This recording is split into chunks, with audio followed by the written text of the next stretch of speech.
Dear friends, எனக்கு ரொம்ப நாளாக ஒகேனக்கல் போய் இந்த மீன் வறுவல், மீன் குழம்பு சாப்பாடு சாப்பிடணும்னு சொல்லிட்டு ரொம்ப ஆசை ரொம்ப ஜாஸ்தி. ஏற்கனவே போயிட்டு வந்திருக்கிறேன். ஒரு 10 வருஷத்துக்கு 15 வருஷத்துக்கு முன்னால். ஆனால் திருப்பி போகணுன்னு சொல்லிட்டு ஆசை வந்தது. சைதாப்பேட்டை பனகல் மாளிகை பக்கத்துலேருந்து கிளம்பி நேராக வேலூர் போய் வேலூர்லேருந்து தருமபுரி, கிருஷ்ணகிரி வழியாக போகணும் நாங்கள். ஆனால் வேலூர் போனோன்னே சில பேர் மிஸ்கைட் பண்ணிட்டாங்க. திருப்பத்தூர் ரோடு வழியாக போனீங்கன்னா ஒகேனக்கல் சீக்கிரம் வந்துடும் அப்படின்னு சொல்லிட்டு. ஆனால் Tirupattur selected wrong route. Tirupattur road வந்து ரொம்ப சிங்கிள் வே ரோடு. ரொம்ப டிராஃபிக் ரொம்ப ஜாஸ்தியாக இருந்தது, சேஃப்டியாக இல்லை.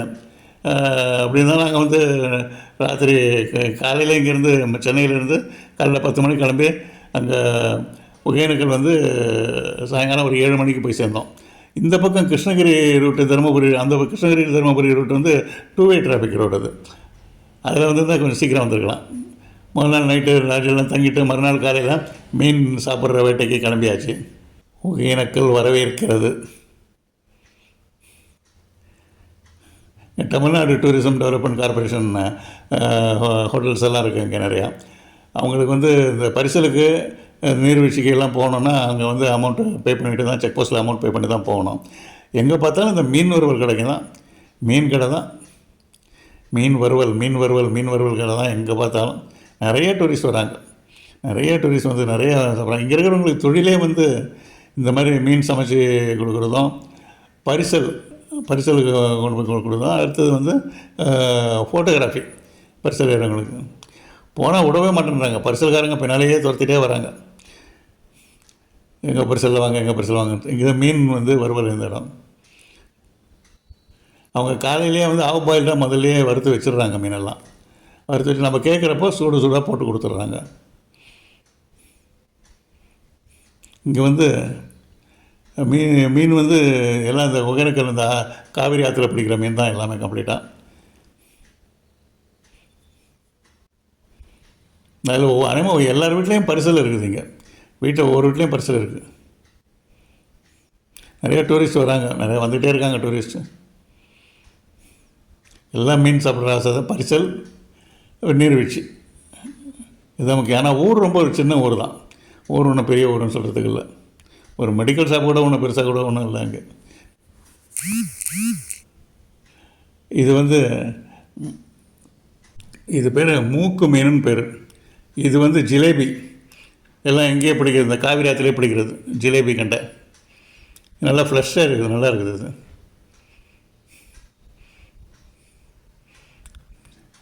ஜிலேபி கண்டை. அப்பா சூடு தாங்க முடியல. அப்போ சூடு தாங்க முடியல. கொஞ்சம் ஆறட்டும் மணிக்கு சாப்பிட்லாம். நல்லா ஃப்ரெஷ்ஷாக நல்லா இருக்குது. நல்லா இருக்குது, ஃப்ரெஷ்ஷாக நல்லா இருக்குது. உப்பு காரம் எல்லாம் நல்லா லிமிட்டாக இருக்குது. சாப்பிட்றதுக்கு ரொம்ப ரொம்ப நல்லா இருக்குது. நல்லா டேஸ்டி, வெரி டேஸ்டி. ஃபைன். இந்த மீன் மூக்கு மீன் சாப்பிட்டு பார்க்கலாம்.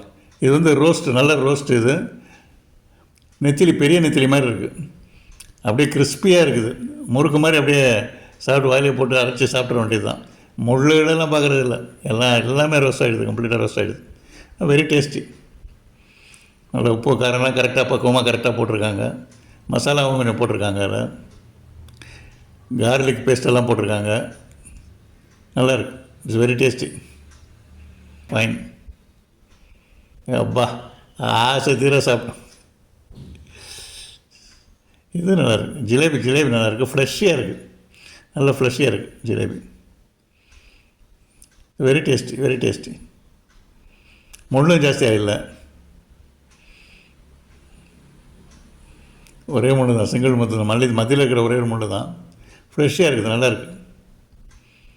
உள்ள சோறு வச்ச மாதிரி இருக்குது.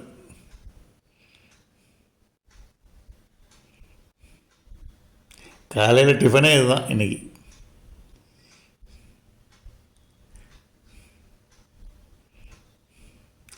ஆசை தீர மீன் சாப்பிட்றோம்.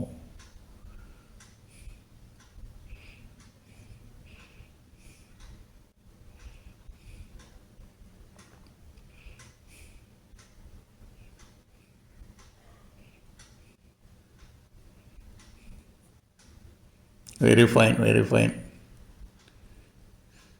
சும்மா அருமையாக இருக்குது.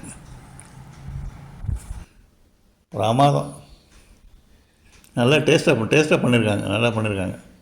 நல்லா ரசித்து சாப்பிட்டேன்.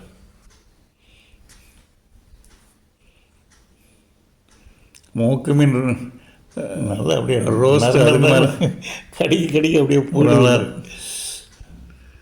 எலும்பு கிடையாது, எலும்பு எல்லாம் ஒன்றும் கிடையாது.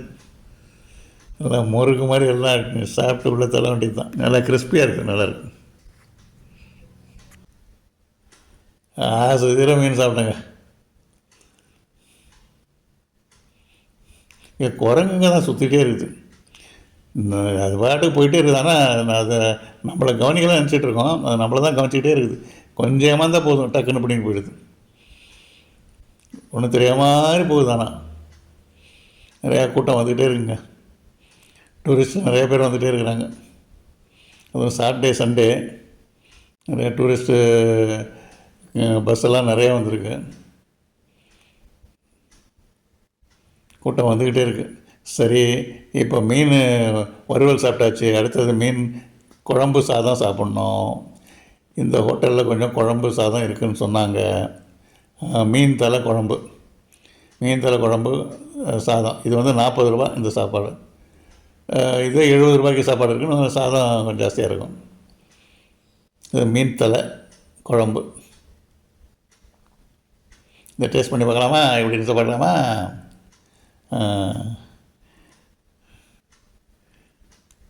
தலை மீன் தலை. அதில் ஃப்ளஷ்ஷெல்லாம் நல்லாயிருக்கு. ஃப்ளஷ்ஷெல்லாம்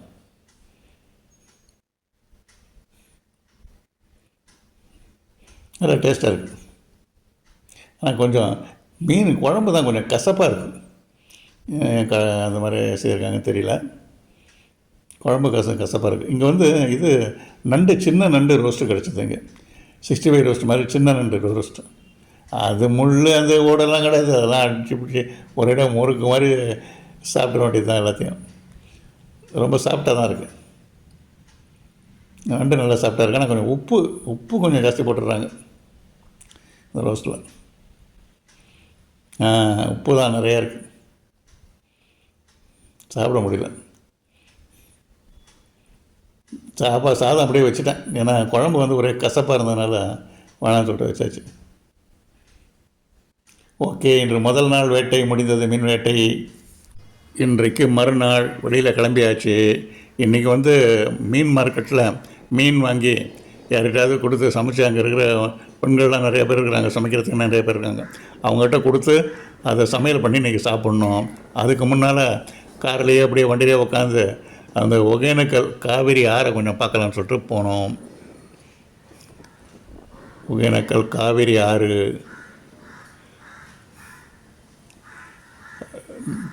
தரமட்டத்திலேயே தண்ணி போயிட்டுருக்குது. அங்கே பரிசல்காரர் வராரு, துடுப்பை கீழே போடுறாரு, பரிசல் எடுத்துகிட்டு போகிறாரு, மீன் பிடிக்க போகிறாரு அவர். இந்த காவிரி ஆற்று கரையில் இந்த 2 சிறைகள் இருந்தது. அது நம்ம மேடை மாதிரி ஒன்று இருக்குது, இன்னொன்று யாழின்னு சொல்லுவாங்களே என்னன்னு தெரியும், அந்த மாதிரி இருக்குது. அப்படி கொஞ்சம் நேரம் அந்த ஆற்று பக்கமே சுற்றி பார்த்துக்கிட்டே இருந்தோம். இந்த இடமெல்லாம் குளிப்பதற்கு தடை செய்யப்பட்ட பகுதி, எல்லாம் தடை செய்யப்பட்ட பகுதி. நான் காரிலேயே அப்படியே உட்காந்துட்டு அப்படியே ஒரு இறங்கெல்லாம் போகலை, அப்படியே ஆறுங்களை அப்படியே பார்த்துட்டே இருந்தோம். இந்த கர்நாடகா பார்டர்ன்றனால கர்நாடகா போர்டெல்லாம் நிறையா இருக்காங்க. முதலைகள் ஜாக்கிரதைன்னு போர்டு போட்டிருக்குது. நான் விஸ்தாரமாக போயிட்டுருக்குது ஆறு.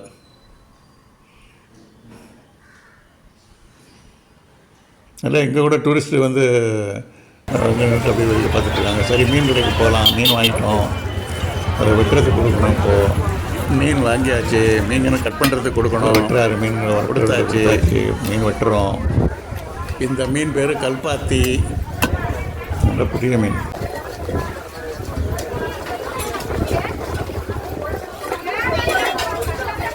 இல்லை, பெரிய பீஸாக போட சொன்னோம், பெரிய பீஸாக தான் போடுறாரு.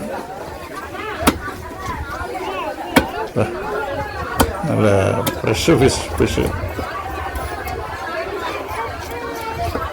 1 கிலோ மீன் 170 ரூபா, 2 கிலோ 340 ரூபா, அதை வெட்டுறதுக்கு 50 ரூபா கூலி, 50 ரூபா கழுவுறதுக்கு, மொத்தம் 440 ஆச்சு. அடுத்தது சமையல் பண்ணுறது ஆள் தேவை பார்க்கணும். அங்கே 20-30 பெண்கள் பஸ் ஸ்டாண்டு பக்கத்தில் இருக்காங்க, சமையல் பண்ணுறதுக்குன்னே இருக்காங்க. அவங்ககிட்ட போய் கேட்டதுக்கு அவங்க வந்து எங்கே சமையல் பண்ணுவீங்கன்னு கேட்டால் அங்கே ரோடு ஓரமாகவே பஸ் ஸ்டாண்டு பக்கத்துலேயே நாங்கள் சமையல் பண்ணி கொடுக்குறோம் அப்படின்னாங்க. அது பிடிக்கல. அதனால் வந்து நீங்கள் வந்து வீட்டில் யாராவது சமையல் பண்ணி கொடுக்குறேன்னு சொன்னது கேட்டதுக்கு ஒருத்தர் சரி நாங்கள் செய்து தரோம் அப்படின்னு சொன்னாங்க. சிட்டிலேருந்து கிட்டத்தட்ட ஒரு 4-5 கிலோமீட்டர் இருக்கும். இதுதான் அவங்க வீடு. வீட்டுக்குள்ளே போனோம். வீட்டுக்குள்ளே போய் வீடெல்லாம் பார்த்தோம். வீடு நல்லா டெக்கரேட் பண்ணி வச்சுருக்காங்க. பிரமாதமாக இருக்குது வீடு. நிறைய டைல்ஸ், செவரு முழுக்க டைல்ஸ் எல்லாம் ஒட்டியிருக்கிறாங்க. ஃப்ளோரிங்கும் டைல்ஸ்லேயே ஒட்டியிருக்காங்க. நல்லா இருக்குது. வீடை பார்க்குறதுக்கு அவ்வளோ நல்லா ஆர்டிஸ்டிக்காக இருக்குது வீடு. அந்த இடத்துல இந்த மாதிரி எதிர்பார்க்கல. எல்லாம் டைல்ஸ், இதெல்லாம் டைல்ஸ். இது சாவி குத்து மாட்டுறது. இப்போ நான் வந்து மீன் வறுக்க ஆரம்பிச்சிட்டேன். ஏற்கனவே அந்த மீனை கழுவி மசாலா போட்டு ஊற வச்சாச்சுங்க. ஊற வச்ச அப்புறம் ஒன்று ஒன்றா நான் போட்டு கம்ப்ளீட்டாக ஃப்ரை பண்ணி எடுத்துட்டேன்.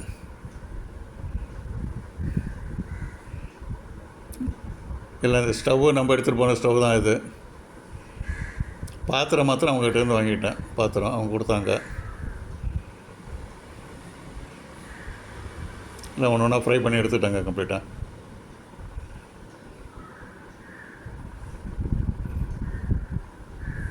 அடுத்தது வந்து மீன் குழம்புக்கு ரெடி பண்ணுறோங்க.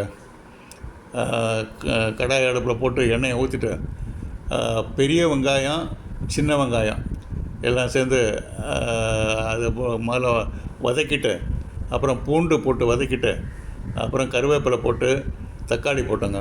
தக்காளி போட்டு எல்லாம் கம்ப்ளீட்டாக வதக்கியாச்சு. அப்புறம் அவங்க வந்து அவங்க கர்நாடகா ஸ்டைலில் எப்படி வந்து மீன் குழம்பு செய்வாங்களோ அந்த மாதிரி செய்கிறேன்னு சொன்னாங்க. சரி அப்படின்னு சொல்லிட்டு சொல்லியாச்சு. அவங்க வந்து மிளகா பொடி போட்டாங்க, சாம்பார் பொடி கூட போட்டாங்க. சாம்பார் பொடி கர்நாடகா மீன் குழம்புல போடுவாங்களாம். அப்புறம் பெருங்காய பொடி, மீன் மசாலா பொடி எல்லாமே போட்டாங்க. தனியா பொடி, சீரக பொடி எல்லாம் சேர்ந்து அவங்க முறையிலேயே தயார் பண்ணாங்க குழம்பு. எல்லாத்தையும் போட்டு வதக்கியாச்சு கம்ப்ளீட்டாக. இதை வதக்கிட்டு அப்படியே என்ன பண்ணாங்க, அதை எடுத்துகிட்டு போய் கம்ப்ளீட்டாக அம்மியில் வச்சு கம்ப்ளீட்டாக அரைச்சி கொண்டாந்துட்டாங்க. நல்லா பேஸ்ட்டாக மெழுகு மாதிரி நல்லா அரைச்சி கொண்டாந்துட்டாங்க. நல்லா வதக்கணுமா, நல்லா கம்ப்ளீட்டாக வதக்கணும்னாங்க. Right, okay. குழம்புக்கு ரெடி பண்ணியாச்சு. வானொலி அடுப்பில் போட்டாச்சு. எண்ணெய் ஊற்றி கருவேப்பிலை போட்டாச்சு. அவங்க அந்த அம்மியில் அரைச்சிட்டு வந்த அந்த பேஸ்ட்டை, மசாலாவை அப்படியே அதில் போட்டாச்சு. போட்டு இப்போது நல்லா ஃப்ரை பண்ணிகிட்ருக்கோம். நல்லா வதக்கணும். அவங்க சொல்கிற வார்த்தையெல்லாம் நல்லா வதக்கணும். இப்போ வதக்கின அப்புறம் அந்த புளியை கரைச்சி கொஞ்சம் ஊற்றியாச்சுங்க. புளி கொஞ்சம் கரைச்சி ஊற்றியாச்சு. இந்த நல்லா கொதி வர்ற வரைக்கும் காத்திருந்துட்டு, நல்லா கொதி வந்த உடனே மீனெல்லாம் அதில் போட்டாச்சுங்க. மீனில் போட்டு வேக வச்சாச்சு. கடைசி நேரத்தில் தான் நல்லா கொதி வந்த அப்புறம் தான் மீனை போட்டது. இப்போ மீன் குழம்பு ரெடி.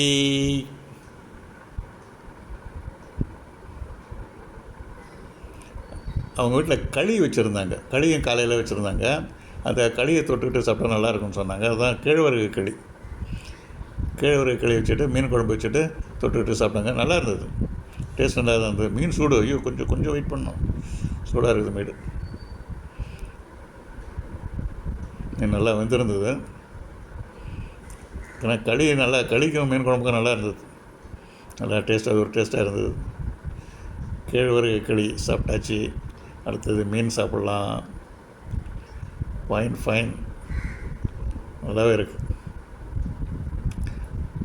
சுடுது சூடோடு சாப்பிட்டாச்சு மீன். ஃபர்ஸ்ட் கிளாஸ் நல்லா இருக்குது.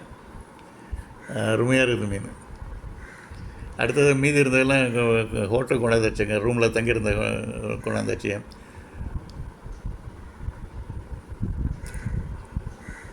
எல்லாம் மீன் குழம்பு 2 பாத்திரத்தில் வந்து மீன் குழம்பு இருந்தது. அப்புறம் மீன் வறுவல் 2 பாத்திரத்தில் மீன் வறுவல். நைட்டெல்லாம் நல்லா சாப்பிட்டு என்ஜாய் பண்ணாங்க. கூட 2 ஃப்ரெண்ட்ஸ் இருந்தாங்க. எல்லோரும் நாங்கள்லாம் சேர்ந்து தான் போயிருந்தோம். எல்லாம் சேர்ந்து நல்லா என்ஜாய் பண்ணோம். நல்லா மீன் ஆசையை நல்லா தீர்த்துக்கிட்டோம். நல்லா சாப்பிட்டு தீர்த்துக்கிட்டோம். ஓகே ஃப்ரெண்ட்ஸ், நீங்களும் இந்த மாதிரி வந்து ஒகேனக்கல் வந்து என்ஜாய் பண்ணுங்கள் ஃப்ரெண்ட்ஸ். திரும்பிட்டங்க. அன்றைக்கி மறுநாள் காலையில் கிளம்பி மறுநாள் காலையில் ஒரு 12 மணிக்கு கிளம்புனோம். கிளம்பி நேராக சென்னை வந்து 10 மணிக்கு வந்து சேர்ந்தோம் ராத்திரி. Okay, thank you friends. Thank you very much. Okay.